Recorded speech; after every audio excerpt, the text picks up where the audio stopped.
Last year was one of the best years for film photography in the past decade. It seemed like we had an endless supply of new film stocks being announced left and right, new cameras on the horizon, and all manner of film photography accessories. It was awesome. That gave film photographers new products to look forward to, new things to shoot, new film stocks to experiment, and YouTubers like me something to talk about. And one of the most incredible products that we got on the market last year was the Pentax 17, which was a brand new film camera released by Pentax. The 17 name of the camera coming from the size of the film format. The camera was unique because it was a half-frame film camera. And even better, leading up to the announcement and the release of the Pentax 17, Pentax was pretty clear that they were going to keep working on their film photography project and that we would have more cameras and more stuff on the horizon from Pentax. Most of us out there had our fingers crossed that we would eventually get a new film SLR from Pentax, but that ultimately may not come to fruition. Let's talk about why. While there was a whole lot to like about the Pentax 17 film camera, I mean, look at it. It's a good-looking camera. It's got delightful build quality, most of it being made from metal and some high-quality plastic used in the construction. But there were some interesting choices with the Pentax 17 camera that, much like my college GPA, left just a little bit to be desired. So the first confusing decision with the Pentax 17 was that, unlike almost every camera developed in all of history, the camera's default orientation was portrait orientation. So when you held the camera in a landscape orientation like you would normally hold an SLR, the image was actually shot portrait. And Pentax logic for this was pretty simple. They thought that these days media is consumed in portrait orientation on your cell phone. So if you were going to go around and take images on the Pentax 17, it made a lot of sense for those images to be in portrait orientation too. But for those of us who've used cameras before, it's a little disorienting. Another confusing decision with the Pentax 17 has to do with the format itself. Half-frame format, it's definitely got its advantages. It essentially doubles the amount of shots you get from a roll of film.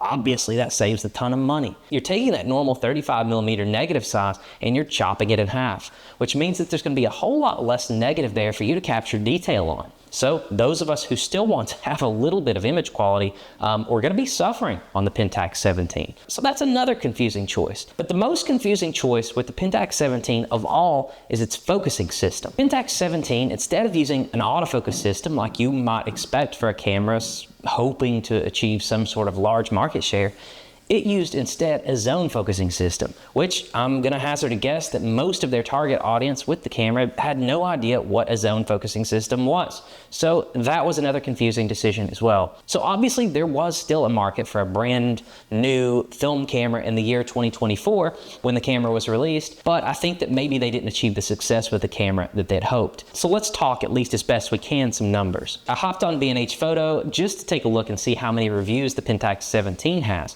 And on B&H, there were 22 reviews.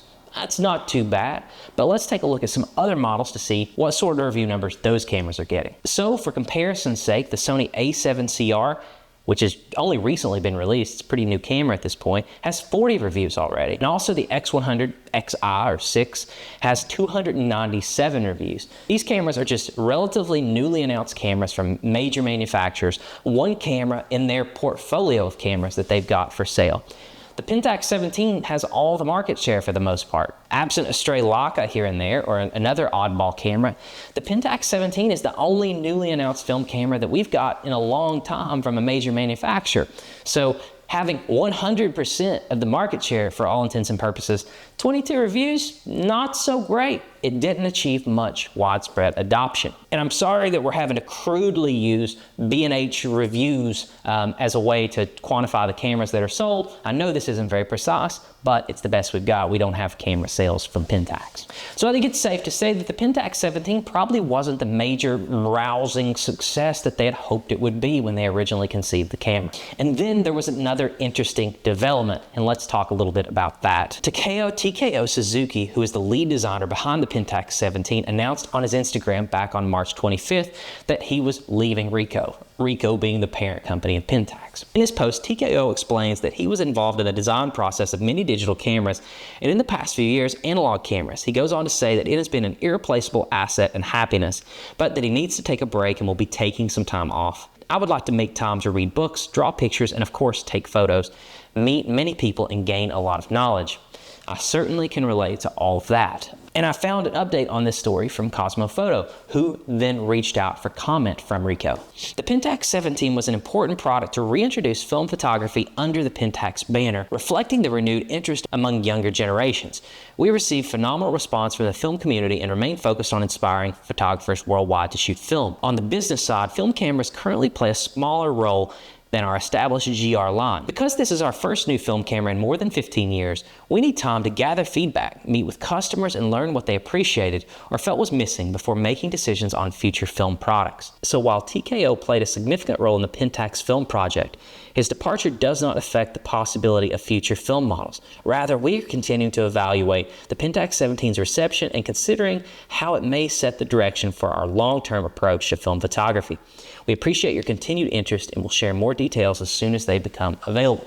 Let's talk a little bit about what Ricoh is actually saying with all that. The long and short of it is that they're pausing their film photography project. To me, the Pentax 17 sounds a lot like Terminator Dark Fate. I love the Terminator film series, but even after all these years, I still haven't seen Terminator Dark Fate. And even after all these years, I still haven't made time to see Terminator Dark Fate. And now, as a result of my negligence and presumably everybody else's, the franchise is on pause. And I think the Pentax 17 is a lot like that. I think they didn't achieve the results they wanted with the Pentax 17, and now, as a result, there's no hurry to push forward in the direction of film photography. And sadly, at least at this point, it seems like we may not be getting new film products from Pentax anytime soon. We've been on a string of videos over the past couple of months where things have been looking pretty optimistic. We've had some additional new camera announcements. We've had new film stock announcements. Things have been pretty exciting. But sorry to say that this video isn't exactly good news. Let me know in the comments though what you think. Am I overreacting? Do you think that this is much to do about nothing? And if you thought this video was cool, take a look at my video where I go over the entire history of photography. But as always, guys, thank you so much for watching, and we'll see you next time.